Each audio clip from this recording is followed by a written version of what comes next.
50,000 रुपए तक किलो का जहर बिकता है बाजार में। बाजार में। मधुमक्खियों का जो जिंदगी होता है, जो आत्मा होता है, वो वेनम में होता है। उसने मुझे डंक मारा, वो मर जाएगी। पीएचडी करने के बाद मुझे मौका मिला जर्मनी जाने का। पीएचडी किया, इजराइल में रहा, वहां से आके हम अपना काम यहाँ स्टार्ट किया। भारत सरकार ने मुझे फंड दिया। 70% स्टार्टअप फेल हो जाते हैं, जो स्टार्टिंग में बहुत ज्यादा इन्वेस्टमेंट नहीं करना चाहिए। मेरी वाइफ भी रीसाइलेंट ही काम करती रहती है। मैं कहूँ तो वो मुझसे 10 कदम आगे ही। हमारी उनकी मुलाकात तमिलनाडु में हुई थी। ये जो शहद है, हम उसकी वैल्यू एडेड प्रोडक्ट डेवलप करते हैं ताकि आप जो भी सीखो उसको दो आने वाली। हम लोग ट्रेनिंग भी कराते हैं। कम से कम एक दिन काम करता हूँ तो दिहाड़ी निकल जाती है। रंग तो मारे होंगे उन्होंने कई बार। बिल्कुल बिल्कुल। नमस्कार दोस्तों, मैं जूट वाली अंजलि आज जूट फॉर लाइफ सोशल में स्वागत करती हूँ डॉक्टर नितिन सिंह का, जो कि पेशे से एक साइंटिस्ट हैं। इजराइल में इन्होंने पढ़ाई की और अब सब कुछ त्याग कर ये आए हैं अपनी धरती पर, अपने देश में, जहाँ पर ये मधुमक्खी का पालन कर रहे हैं और रॉ हनी के नाम से एक संस्था चला रहे हैं, जहाँ पर ये शहद का उत्पाद कर रहे हैं, मधुमक्खी का पालन कर रहे हैं और काम कर रहे हैं। बहुत इंटरेस्टिंग इंस्पायरिंग स्टोरी है डॉक्टर नितिन की, तो आज सुनते हैं इनकी ही ज़बानी। मैं आज स्वागत करती हूँ जूट फॉर लाइफ सोशल में। ये जूट फॉर लाइफ सोशल एक ऐसी मुहिम है जहाँ पर हम समाज को, समाज के लोगों से जोड़ते हैं समाज की बेहतरी के लिए। आप जैसे लोगों को बहुत से लोग नहीं जान पाते कि आप क्या कर रहे हैं, क्या त्याग कर आपने ये काम स्टार्ट किया। तो यही सब बताने के लिए मैं चाहूंगी आज आप अपनी जर्नी शेयर करें हमारे साथ, ताकि आप जैसे युवा और भी प्रोत्साहित हो, मोटिवेट हो अपने देश में काम करने के लिए और बाहर ना जाएं। नमस्कार जी। सबसे पहले तो आपको और आपके दर्शकों को, आपकी पूरी महिला टीम को धन्यवाद बोलना चाहता हूं कि हम जैसे उद्यमी को इस प्लेटफॉर्म पे बुलाया आपने और हमारे बारे में और हमारे काम के बारे में सबको बताने का एक मौका दिया आपने। मैं डॉक्टर नितिन सिंह हूँ और जैसा कि दीदी ने बताया आप लोगों को, जूट वाली अंजलि दीदी ने बताया, मैं इनको जूट वाली अंजलि दीदी बोलता हूँ हमेशा। और कि मैंने पीएचडी किया, इजराइल में रहा, वहां से आके हम अपना काम यहाँ स्टार्ट किया। यहाँ पे थोड़ा सा मैं बैक में ले जाना चाहता हूँ। मेरी पीएचडी जो है बायोटेक्नोलॉजी से हुई है और वो भी मदुरई, कामराज यूनिवर्सिटी मदुरई से हुई है।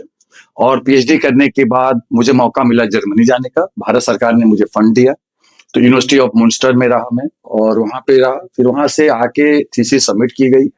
थीसिस सबमिट करने के बाद फिर जो है हम इजराइल गए। इजराइल में जाके वहां के इजराइल गवर्नमेंट ने हमको मौका दिया वहां पर मधुमक्खियों पे काम करने का। और मधुमक्खियों पे काम करके मौका मिला। फिर ये हुआ कि मेरे साथ मेरी वाइफ भी थी और मेरे इस जर्नी में उन्होंने भी मेरा साथ दिया। उन्होंने पीएचडी में मेरे साथ रही हैं। साथ में हम लोग जो है जर्मनी भी गए। जर्मनी जो गए थे तो एक साथ नहीं गए हम लोग।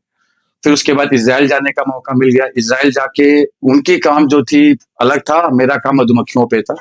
तो मधुमक्खियों पे काम करने के लिए हम जब लैब से बाहर जाते थे तो वो देखती थी कैसे हम लोग मधुमक्खियों पे काम कर रहे हैं।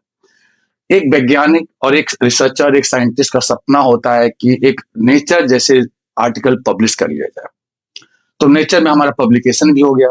मैं रहने वाला गोरखपुर देवरिया साइड से आती हैं, जहाँ पे अमेठिया राजपूत परिवार से बिलोंग करता हूँ मैं।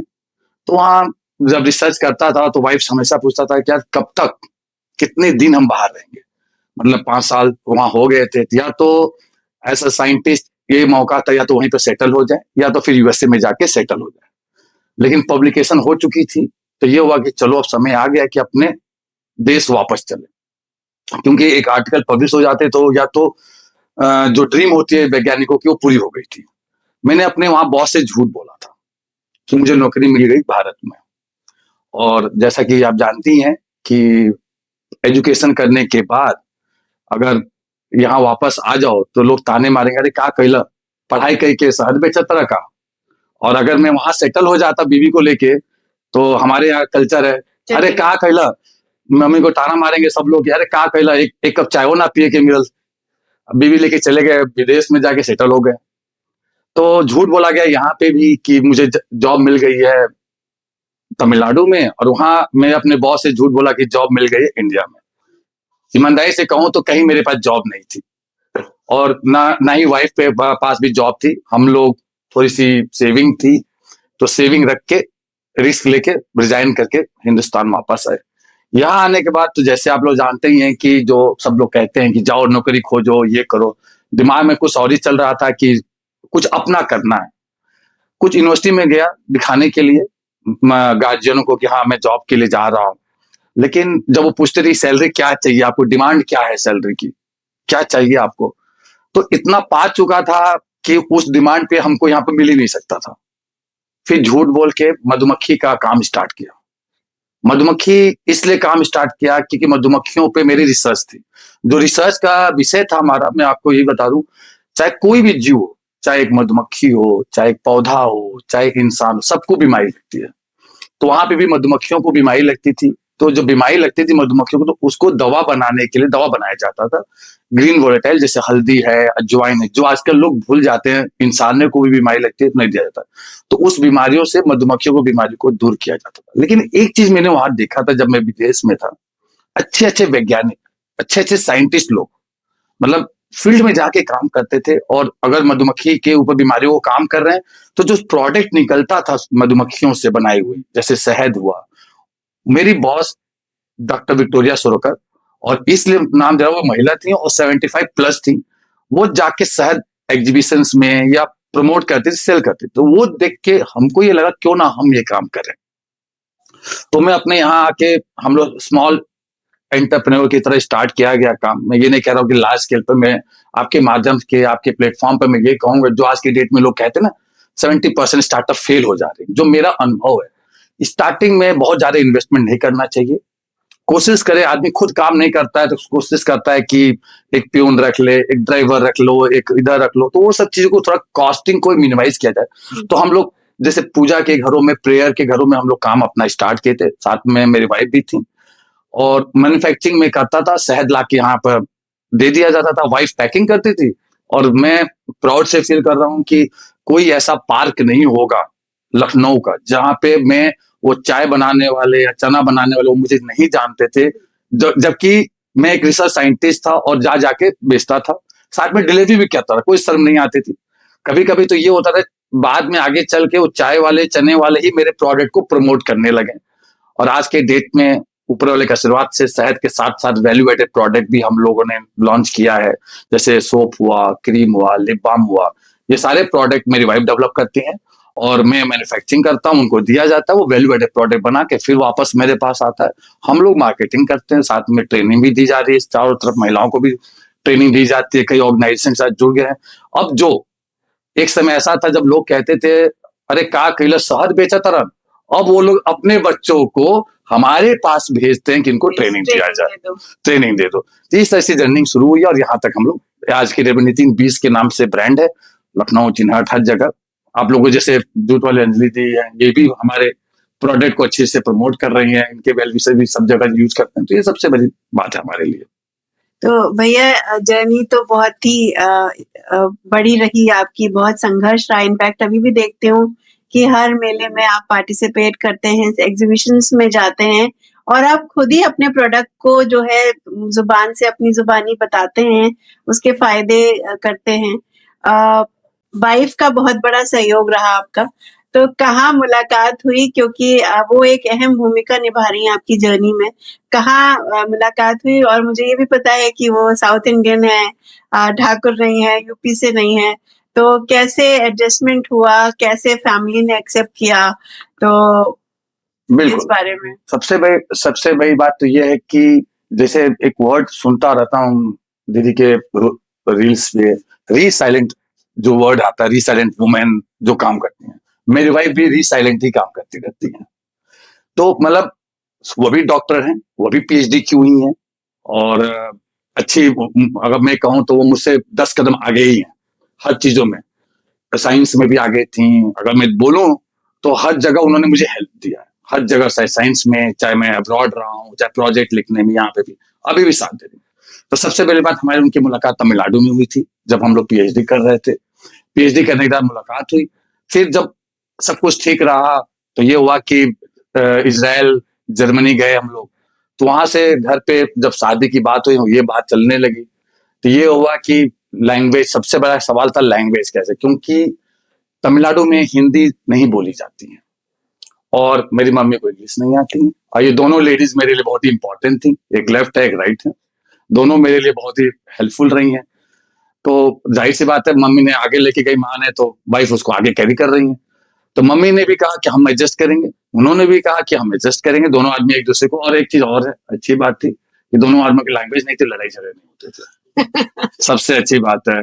तो क्योंकि बीच में मैं रहता था तो मैं ट्रांसलेटर था स्टार्टिंग में, तो अगर कुछ बुरी बात बोल भी रही है मम्मी उनके बारे में तो अच्छी बात बोलता था, मम्मी अच्छी कह रही हैं, ये उनके ऊपर गुस्सा होती थी तो मैं कहता था कि वो अच्छी बोल रही हैं, तो मैनेज हो जाता था। तो वो तो मजाक कर रहा हूँ मैं, लेकिन दोनों लोग, मम्मी और वाइफ दोनों लोगों ने एक दूसरे के साथ बहुत कोऑपरेट किया है। और जाहिर सी बात है पूरी फैमिली मेंबर ने कोऑपरेट किया, फादर हैं, ब्रदर हैं, साथ में अपने रिलेटिव्स हैं, सभी ने कोऑपरेट किया। क्योंकि सबसे इंपॉर्टेंट थी कि फैमिली एजुकेशन बैकग्राउंड देखा, कि एजुकेशन बैकग्राउंड है, दोनों एजुकेटेड हैं, दोनों लोग पीएचडी किए हैं।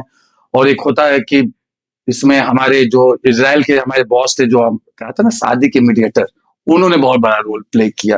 क्योंकि जो मेरी वाइफ के बॉस थे वो भी क्लोज थे हमारे बॉस के साथ, तो ये हुआ कि हाँ वो लोग मैरिज में भी आए थे, तो एक अच्छे, जैसे होता अपने यहाँ कि कोई फॉरेन से आ रहा है तो एक अच्छा इमेज हो जाती है, तो इसलिए सब लोग हेल्प किए। और मदर और वाइफ दोनों, आज की डेट में हम लोग सभी ज्वाइंट फैमिली है, सभी साथ रह रहे हैं ऊपर वाले के आशीर्वाद से, और अच्छा रहा। तो एजुकेशन बहुत बड़ा रोल प्ले किया, और वही एजुकेशन मेरे एंटरप्रेन्योर जर्नी में भी हेल्प कर रहा है। तो behind every successful man there is a woman, तो वो मैम जो है साबित हुई और सही मायने में। और ईश्वर से यही कामना है कि हमेशा आप लोग साथ रहें और ऐसे ही आगे बढ़ते रहें, और उनकी नई नई रिसर्चेस जो हैं वो सबके लिए हेल्पफुल रहें। तो भैया ये बताइए कि आपका बिजनेस मॉडल क्या है, समझने के तौर पे अगर लोग समझना चाहें। मैंने देखा है कि आपका इंस्टीट्यूट भी आपने रन कर रहे हैं, जहाँ पर आप नए बच्चों को सिखाते भी हैं मधुमक्खी पालन, और उनको प्रमोट कर रहे हैं, नए लोगों को जोड़ रहे हैं। कोई वो बात नहीं है कि हम अपना सीक्रेट छुपा कर रखेंगे। आप अपनी शिक्षा को उसको बढ़ाना चाह रहे हैं ताकि ज्यादा से ज्यादा लोग बच्चे उद्यमी बने। तो क्या है बिजनेस प्लान, क्या है आपका फ्यूचर मॉडल, कैसे आप लोग ज्यादा से ज्यादा लोगों को एम्पावर करना चाहते हैं? बहुत अच्छा सवाल पूछा। पहले तो मैं आप सबके माध्यम से, आपके माध्यम से, आपके चैनल पर मैं ये बताना चाहता हूँ, आज के डेट में दो चीज बहुत इंपॉर्टेंट है, दो क्या तीन है। एक किसान होते हैं, एक उद्यमी होते हैं, एक बिजनेसमैन होते हैं। किसान का मतलब ये होता है अपना प्रोडक्ट बनाया, प्रोडक्ट बना के औने मोने भाव किसी भी रेट में किसी को भी सेल कर दिया। जैसे उदाहरण के तौर पे उसने टमाटर की खेती की, टमाटर खेती करने के बाद किसी ट्रेडर को वही 2 रुपए की टमाटर 2 रुपए में बेच पाएगा वो। लेकिन एंटरप्रेन्योर क्या करेगा, वो जो टमाटर है या हमारे फील्ड में ये जो शहद है, हम उसकी वैल्यू एडेड प्रोडक्ट डेवलप करते हैं। तो जो वैल्यू एडेड प्रोडक्ट डेवलप किया जाता है फिर उसको बाजार में हम सेल करते हैं। बिजनेसमैन क्या करता है कि वो आएगा एंटरप्रेन्योर के पास, क्योंकि वो प्रोड्यूस भी किया है और वैल्यू एडेड प्रोडक्ट या अपनी ब्रांडिंग भी कर रहा है, कहेगा भैया ये प्रोडक्ट बहुत अच्छी है, क्या हम इसको अपने ब्रांड पे कर सकते हैं। ये मेरा अपना सोच है, हो सकता मैं गलत हूं, लेकिन वो कहता है कि हाँ ये प्रोडक्ट मैं अपने नाम पे डेवलप कर, हाँ बिल्कुल करिए। क्योंकि एंटरप्रेन्योर को मनी की नीड होती है, कैसे करेंसी फ्लो करे वो ये नहीं सोचेगा कि हाँ ये मेरा पेटेंट है या हमारे पास, हम नहीं देंगे कोई और देगा। तो अच्छा, हमें एंटरप्रेन्योर को सपोर्ट भी कहते हैं, बिजनेसमैन सपोर्ट करेंगे, तो वो प्रोडक्ट हम उनके ऊपर डेवलप कर देते हैं। तो एक चीज तो ये हो गई। दूसरा, आज के डेट में एक नौकरी और बिजनेस में अंतर क्या होता है। नौकरी में हम काम करते रहते हैं, एक समय ऐसा आएगा हम रिटायर हो जाएंगे, फिर हमारी जो नेक्स्ट पीढ़ी आएगी, जो नेक्स्ट जनरेशन आएंगे, वो जीरो से शुरू करेगा। जो एंटरप्रेन्योर या बिजनेसमैन होंगे वो काम करते रहेंगे, रिटायर होंगे, लेकिन जो उनकी अगली पीढ़ी आएगी वो जीरो शुरू नहीं करेगी, एक से स्टार्ट करेगी। तो मैं तो आपके माध्यम से मैं यही कहूंगा, सब लोग एंटरप्रेन्योर या बिजनेसमैन की तरफ आगे बढ़े। दूसरी चीज, मेरा बिजनेस मॉडल क्या, देखिए बी कीपिंग ऐसा एक काम है कि एक भूमिहीन किसान जिसके पास कोई लैंड नहीं है वो भी मधुमक्खी पालन का काम कर सकता है, सबसे अच्छी बात है। दूसरा, मधुमक्खी पालन, अगर मैं टमाटर की खेती कर रहा हूँ या गाय रख रहा हूँ, दूध की फार्मिंग कर रहा हूँ या मशरूम की फार्मिंग, उसमें सबसे बड़ा चिंता का विषय ये रहता है कि वो खराब हो जाए। मधुमक्खी के बनाए हुए उत्पाद कभी खराब नहीं होते, जितने पुराने होंगे उसकी मेडिसिनल वैल्यू भी उतनी अच्छी होती है। तीसरी चीज इसके अंदर आता है मधुमक्खी के काम में कि केवल शहद बेच के काम नहीं कर सकता, कि मैं सोचूं केवल मैं शहद बेच दूं और मैं अपने लाइफ को आगे लेके चलूं। मैं मधुमक्खियों को बीच में रखा जाता है, मधुमक्खियों से शहद बनती है, मधुमक्खी से मोम बनता है। आगे आने वाले समय में जो अगर आप क्लास ले बुलाएंगी तो हम एक एक प्रोडक्ट पर भी डिस्कस करेंगे। पराग निकलता है, परपोलिस निकलती है, रॉयल जेली निकलती है। ये तो मेन प्रोडक्ट है। साथ में अगर कोई आदमी या कोई किसान 10 डब्बे रखते हैं तो 10 डब्बे से उसके 15 डब्बे होंगे, क्योंकि जनसंख्या बढ़ती है तो डब्बे भी बढ़ते हैं। अब ये जहां शहद 100 रुपए में बिकता है, 200 रुपए में मोम जाएगा, 300 में पराग जाएगा, 400 में परपोली जाएगा। कुछ कुछ प्रोडक्ट मधुमक्खियों की 5,000 रुपए किलो तक जाती है। फिर उसके बाद आती है कि जो मधुमक्खियां बढ़ी हैं हम वो भी किसी न किसी को बेच देते हैं। उसके बाद आती है हम मधुमक्खी कितने में बिकती है? एक डब्बे हम लोग डिपेंड करता है कम से कम 3,000 रुपए में, मैक्सिमम 6,000 रुपए तक भी सेल्स कर सकते हैं। तो सबसे अच्छी काम शहद से बनाए हुए उत्पाद को बेचना अलग बात है, लेकिन उसके बनाए हुए मधुमक्खियों की जनसंख्या बढ़ती, जब उसको बेचा जाता है तो हर बीके के पास अच्छी आमदनी होती है उसके अंदर। और भारत सरकार भी अपने किसानों को मधुमक्खियां फ्री में बॉक्स देती हैं या कुछ सब्सिडी पे देती हैं, तो वो कहीं ना कहीं से खरीदेंगी, या हमसे खरीदेंगी या हमारे जैसे मधुमक्खी पालकों से खरीदी जाती है। तो मधुमक्खी पालक जैसे आपके डिस्प्ले में एक दूसरे से लिंक होती हैं, उसे हमारे में भी एक दूसरे से लिंक होते हैं। चलो हमारे पास डब्बे नहीं है, उनसे ले लिया जाए, वो उनसे दे दिया जाए, तो इनकम सोर्स ऑफ जनरेट होती रहती है। एक चीज भी हो जाए, सबसे अच्छी बात। उसके बाद हम लोग जो मधुमक्खी रखते हैं, तो एक चीज और मैं आपके माध्यम से बताना चाहता हूँ कि मधुमक्खियां जिस फसल पर बैठेंगी, रस लेके आएंगी, उसके साथ साथ उस फसल की वृद्धि भी होती है, परागण क्रिया होती है, इंग्लिश में कहते हैं पॉलिनेशन। तो उसके अंकुर फूटते हैं, जब पॉलिनेशन होगा तो 30% क्रॉप यील्ड बढ़ती है। तो जो लोग फार्म हाउस रखे हैं या जो किसान है वो अपने खेतों में इसको कर सकते हैं और उसके अपनी लाइवलीहुड को इंप्रूव कर सकते हैं। दूसरा, जैसे कश्मीर हुआ या हिमाचल हुआ या पुणे हुआ, जो ऑरेंज है, अनार है, सेब है, ये लोग जो फार्मिंग करते हैं, तो ये लोग हम लोग को बुलाते हैं वहां पे कि आप आ जाइए और हमारे एरिया में ये बीज कॉलोनी लगा दीजिए। आप लोग बिलीव नहीं होगा कि हम जाते हैं वहां पे, हमें अच्छे होटल मिलते हैं, अच्छे पैसे मिलते हैं। अगर एक एक बॉक्स का 2,000 रुपए भी देते हैं, अगर 100 डब्बे लगा दिया तो 2 लाख रुपए हमको मिल गए। तो इस तरह से और हमें देना नहीं, हम काम किए, हम फिर मधुमक्खियां लेकर दोबारा वापस आ जाते हैं। तो 2 लाख रुपए बैठे बैठे मिले। फिर उसके बाद ये पॉलिनेशन के लिए वो बुलाते हैं, तो ये भी काम किया जाता है। उससे ज्यादा अगर आप स्किल्ड हो गए हैं तो आप ऐसा मेंटर भी हो सकते हो। मेंटर के मतलब क्या हो सकते हैं, आप अपने यहाँ लोगों को ट्रेनिंग दे सकते हैं, किसानों को ट्रेनिंग दे सकते हैं, साथ में आप किसी गवर्नमेंट एजेंसी से जुड़ सकते हैं, नाबार्ड है, हॉर्टिकल्चर है, खादी बोर्ड है, बहुत सारे कृषि मंत्रालय है, उनके साथ जुड़ सकते हैं। उसके बाद आप अगर और भी अच्छा काम करेंगे तो आपको यूनिवर्सिटी से बच्चे भी आपके इंडस्ट्रियल विजिट पे भी आ सकते हैं, जो आपको एक अच्छा सपोर्ट मिलता है। क्योंकि आप आने वाले समय में, देखिए मैं मधुमक्खियों पे काम करता हूँ, मधुमक्खी और चिड़िया आपस में बात करती हैं। चिड़िया बोलती है मधुमक्खी से कि आप इतना मेहनत करते हो, क्या फायदा, इंसान आता है और शहद निकाल के चला जाता है, आप शहद इकट्ठा की, इंसान निकाल के चला गया। तो मधुमक्खी कहती है, जवाब देती है, इंसान को क्यों निकालना आता है, टेक्नोलॉजी नहीं आता है कैसे इकट्ठा करना है शहद को। वही हाल मेरा भी मानना होता है कि आप जो भी सीखो उसको दो आने वाली पीढ़ी को। तो हम लोग ट्रेनिंग भी कराते हैं, स्टूडेंट्स आते हैं, जैसे अगर लखनऊ की बात किया जाए, हर यूनिवर्सिटी से बच्चे आ जाते हैं। Example Ramswaroop university, MET university, Banda agriculture university, Kanpur agriculture university, Ayodhya से भी बच्चे आते हैं। तो इस तरह से स्टूडेंट जो आते हैं, मैं ये नहीं कह रहा हूँ कि हम बहुत ज्यादा, अगर एक मिनिमम रेंज में भी अगर बच्चों से इंडस्ट्रियल विजिट का, क्योंकि मैं फ्री में नहीं देता हूँ, किसी को देना भी नहीं चाहिए, मैं फ्री का किसी को नहीं देता हूँ, क्योंकि मेरा मानना यह है कि मैं अपना कंधा मजबूत करूंगा तो जो टीम मेरे साथ जुड़ी हुई है तो उनके भी कंधे मजबूत होंगे। तो मैं, हाँ, किसी के फाइनेंशियली वीक है, भैया कम दे दो, 100 रुपए दे दो, 500 दे दो, 1000 दे दो, लेकिन हम चार्ज लेते हैं, ताकि वो चार्ज, इसलिए अगर वो चार्ज देंगे तभी वो ध्यान से उसको देखेंगे, नहीं तो वो ध्यान नहीं देंगे। तो इस तरह से ट्रेनिंग प्रोग्राम कराई जाती है और उस ट्रेनिंग प्रोग्राम करा के हम लोग उससे भी रेवेन्यू जनरेट कर लेते हैं। तो मधुमक्खी से मेरी जिंदगी पूरा मधुमक्खियों के इर्द गिर्द घूम रही है और ट्रेनिंग है। अभी हम बहुत जल्दी एक इंस्टीट्यूट भी हमारा खुल रहा है मधुमक्खी का। बच्चे लोग जो दूर से आते थे, उनको रहने की प्रॉब्लम होती थी, तो हॉस्टल फैसिलिटी वगैरह देते हुए ये सारी व्यवस्था हम लोग, बी कीपिंग, बीज की वैल्यू एडेड प्रोडक्ट, ट्रेनिंग, सारी चीज सर्टिफिकेट कोर्स की टाइप हम कराएंगे यहाँ पे। तो इतना सब आप अपना ज्ञान बांट रहे हैं, तो कंपटीशन का तो कहीं डर है नहीं? कंपटीशन, कोई कंपटीशन नहीं है। हम तो चाहते हैं ऊपर वाला जितने लोग आए उतना ही अच्छी बात है। कंपटीशन क्या है इसमें? क्योंकि लोगों को अवेयर करना। हमारा भारत देश बहुत बड़ा है, हमारा जनसंख्या बहुत ज्यादा है, हम नंबर 1 पर है। अगर मैं अगर लखनऊ को फोकस करूं तो कोई मुझसे ट्रेनिंग लेके जाए, बाराबंकी को फोकस करे, कोई कानपुर से फोकस करे, तो कोई कंपटीशन है। अगर एक लाइन से 10 सुनार की दुकान होती हैं वो चलती हैं, एक लाइन में पूजा की 10 दुकानें होती हैं वो चलती हैं, तो हम ही चाहेंगे कि एक लाइन से 10 लोग एंटरप्रेन्योर करें।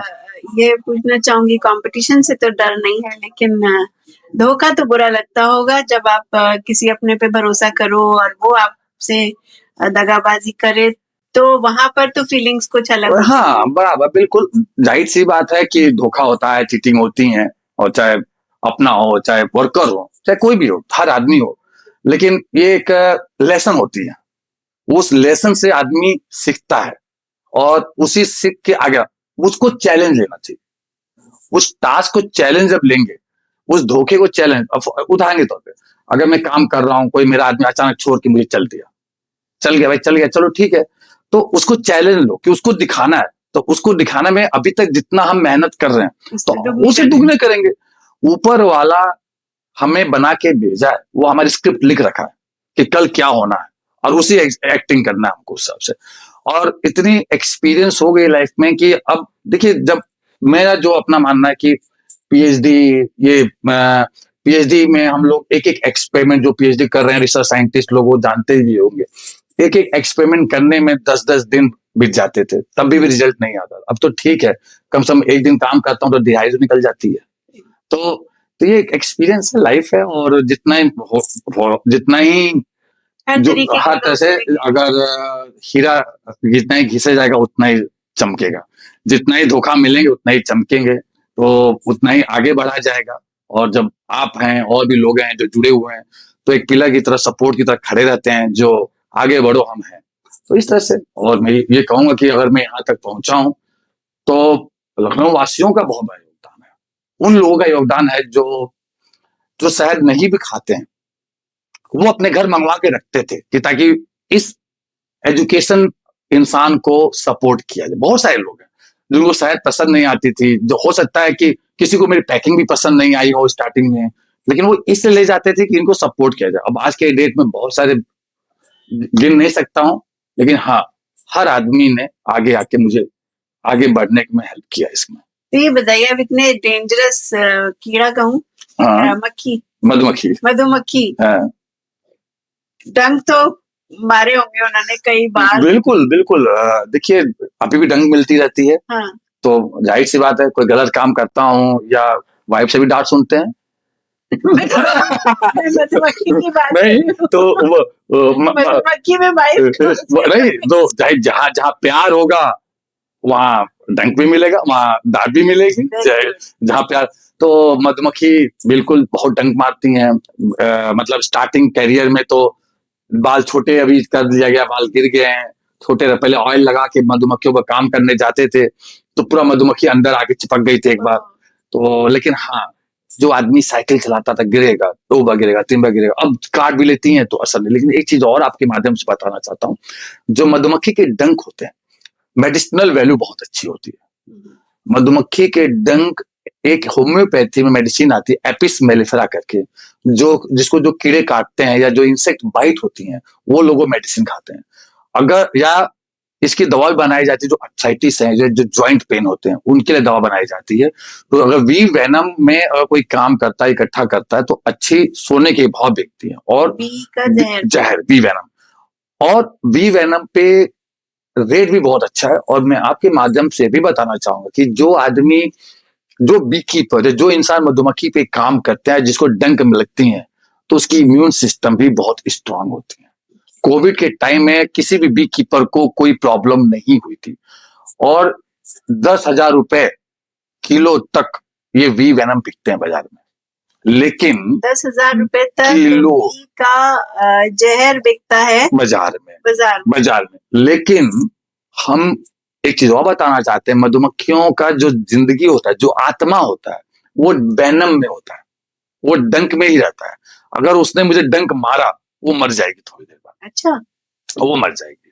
तो ये डंक उसके, और अगर हम इकट्ठा करते हैं तो वो भी मधुमक्खी मर जाती है, स्ट्रेस आ जाती है। तो मैं अपने लेवल पे, क्योंकि मेरा काम है मधुमक्खियों को बचाना। क्यों बचाना है?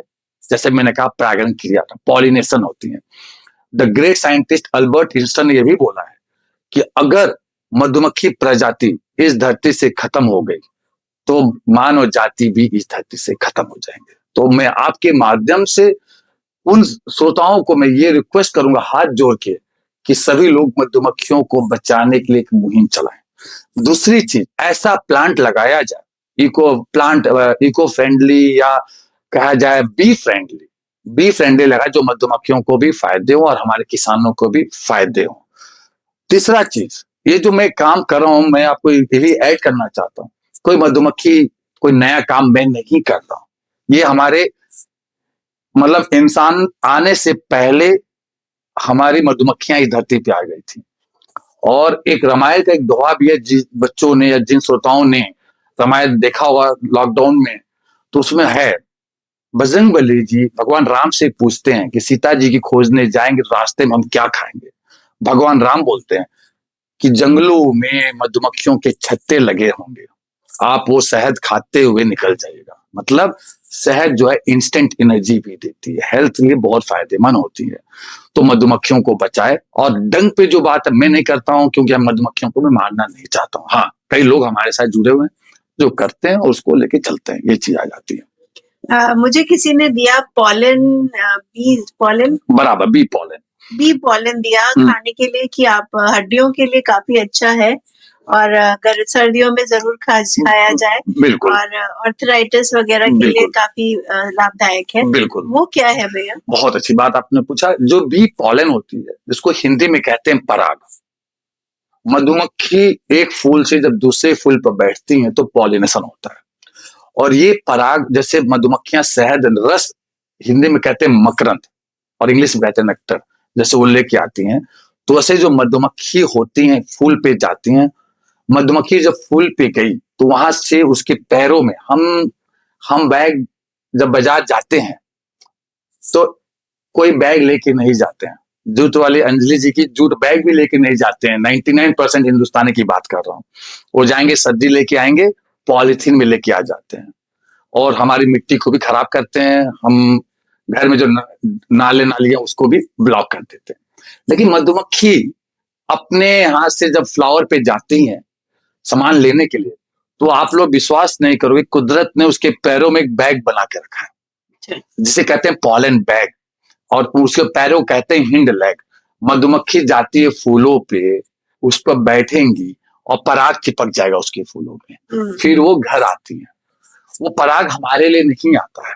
वो जो बी पॉलन है, मधुमक्खी अपने रानी के लिए लेके आती है, और जब रानी के लिए लेके आएगी, जो पराग मिलेगा तो रानी अंडा देती है। पर डे उस पराग को खा के रानी 1500 अंडे देती है पर डे। पर जब अच्छी क्वांटिटी में पराग बॉक्स में इकट्ठे हो जाएंगे, मतलब छत्ते के अंदर, तो मधुमक्खी पालक या बी कीपर एक पॉलन ट्रैप आता है। वो पॉलन ट्रैप लगाया जाता है साइंटिफिक मेथड से, और फिर वो पॉलन उसको इकट्ठा किया जाता है, जिसे आप कहते हैं पराग। इकट्ठा करके सन ड्राई करा के उसको बाजार में बेचा जाता है। अब ये हम बाजार में बेचते हैं तो हमें क्या मिलेगा, क्या फायदे होंगे, जो आपने सवाल पूछा। जो बी पॉलन होता है, ये प्रोटीन रिच डाइट होती है। हनी कार्बोहाइड्रेट रिच डाइट होती है, पॉलन प्रोटीन रिच डाइट होती है। तो जो ये पॉलन होती है, तो ये पॉलन, जो लोग जिम जाते हैं वो लोग वे प्रोटीन लेते हैं। जो जहां तक मैं तो ज्यादा उसकी कंपोजिशन को नहीं देखा हूं, क्योंकि मैं जाता ही नहीं हूं, लेता भी नहीं हूं। तो जो जिम जाता है वो वे प्रोटीन लेते हैं, और जो बी पॉलन है वो नेचुरल प्रोटीन है, ये हाई प्रोटीन रिच डाइट होती है। तो ये तो जिम वाले ले सकते हैं बी पॉलन को। दूसरा, जो बी पॉलन होती है वो आपके फर्टिलिटी के लिए भी बहुत अच्छा है। जिस लोग को फर्टिलिटी की प्रॉब्लम है वो भी बी पॉलन लेते हैं। तीसरा, जिसको मैरास्मस डिजीज है या सूखा रोग जिसे कहते हैं, तो डॉक्टर के रिकमेंडेशन पर यह भी लिया जाता है। चौथा, आजकल कुछ रिसर्च आई हैं जो बी पॉलन ज्वाइंट पेन या डायबिटिक वालों को रिसर्च आई है, मैंने कभी देखा नहीं है, मैंने भी पढ़ा है इस तरह से, तो देखिए जब तक देख ना लिया जाए, जब तक प्रूफ ना हो मेरा जाए, बीएमडी लो है तो हाँ। उस वजह से उन्होंने मुझे बराबर, तो उस तरह से लिया जा सकता है। एक चीज और इसके अंदर ऐड करना चाहता हूं मैं, जो बी पॉलन होते हैं डिपेंड करता है फ्लावर के हिसाब से बी पॉलन। जैसे मस्टर्ड बी पॉलन हुआ, जैसे आपका मस्टर्ड बी पॉलन हुआ, ऐसे ही आपका बाजरे का पॉलन आता है, मक्के का पॉलन आता है। इसी पॉलन हर तरह से रानी अंडा देती है, उसी तरह से पॉलन, हर एक फ्लावर के पॉलन अगर देखा जाए, जैसे आज के डेट में हमारे प्रधानमंत्री मोदी जी कहते हैं मिलेट्स यूज कीजिए आप लोग, तो मिलेट्स, जितना ही मिलेट्स हम यूज करेंगे उतनी मिलेट्स की खेती होगी, और जितना ही लोग खेती करेंगे मिलेट्स की, उतना ही मधुमक्खी पालक को आगे बढ़ाने में अच्छा रहेगा, क्योंकि जब पॉलन रहेगा तभी रानी अंडा देगी, पॉलन नहीं रहेगा तो रानी अंडा देना बंद कर देती है। तो मधुमक्खियों का जीवन चक्र, मधुमक्खी कभी सोती भी नहीं है। बहुत सारे प्रोडक्ट निकलते हैं जिसके बारे में हम आपसे बताएंगे, और मैं चाहूंगा कि आपके माध्यम से हर एक टॉपिक पे मैं आऊं आपके पास और इसके एक एक चीज को विस्तार से मैं बताऊं। आज ही मैं अनाउंस कर देती हूँ, अगर आप लोग इंटरेस्टेड हैं दोस्तों, तो हम लोग इस विषय पर एक सीरीज बना सकते हैं जिसमें हम हर बार एक नए टॉपिक पर, नए प्रोडक्ट पर बात कर सकते हैं। बराबर, और जो विषय होंगी जैसे मोम, पॉलन, परपोलिस, वीवेनम, अगर आपको भी देखना है, जानना है, तो प्लीज आप हमसे संपर्क कर सकते हैं। बहुत ही अच्छा लगा भैया, बहुत सारी आपने जानकारियां दी। मेरे ख्याल से काफी जो लोग इस लाइन में उतरना चाहते हैं वो आप डॉक्टर नितिन सिंह से संपर्क कर सकते हैं। आपका सारा डिटेल डिस्क्रिप्शन में दिया हुआ है दोस्तों। एक लास्ट मैसेज भैया, उद्यमिता पे कैसे लोग नया अपना काम किस नियत से शुरू करें, उस पे कि वो प्रॉस्पर करें, और क्या करें, करना चाहिए कि नहीं करना चाहिए, बस चंद लाइन है आपकी तरफ से। पैशन होना चाहिए काम के लिए, भूख होना चाहिए काम के लिए, पैसा नहीं। हम पैशन रखेंगे, पैसा आएगा 100%, कोई रोक नहीं सकता। पैसे की सोच के करोगे कि हाँ पैशन में, ये अपना डेडलाइन अपना बना के चलिए कि पैशन हो, इतना दिन 5 लोगों के, नए लोगों से मिलना है। चाहे आप कुछ भी काम करिए, नए लोगों से 5 मिलकर अपने प्रोडक्ट 5 आदमी को बेचना है, चाहे 200 रुपए का हो और चाहे 1000 रुपए। पैशन रहेगा, मैं गारंटी है सक्सेस मिलेगा। एक चीज और ऐड करता हूं, कोई भी स्टार्टअप 1 साल के अंदर डिसाइड नहीं कर सकता या पैशनेटेड हो कि आप सक्सेस हो या फेलियर हो। कम से कम 3 साल आपको देना है। जब हम इंटर को पास करने में या बीए करने में क्लास 1 से लेकर 12 साल 15 साल लगा देते हैं, तो एक स्टार्टअप करने में 1 साल ही क्यों ना 3 साल कम से कम। धन्यवाद।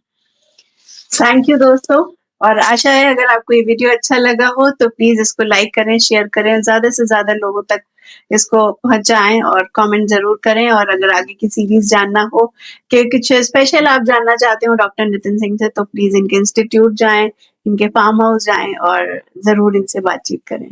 मैं जूट वाली अंजलि, थैंक यू भैया। थैंक यू दीदी, थैंक यू।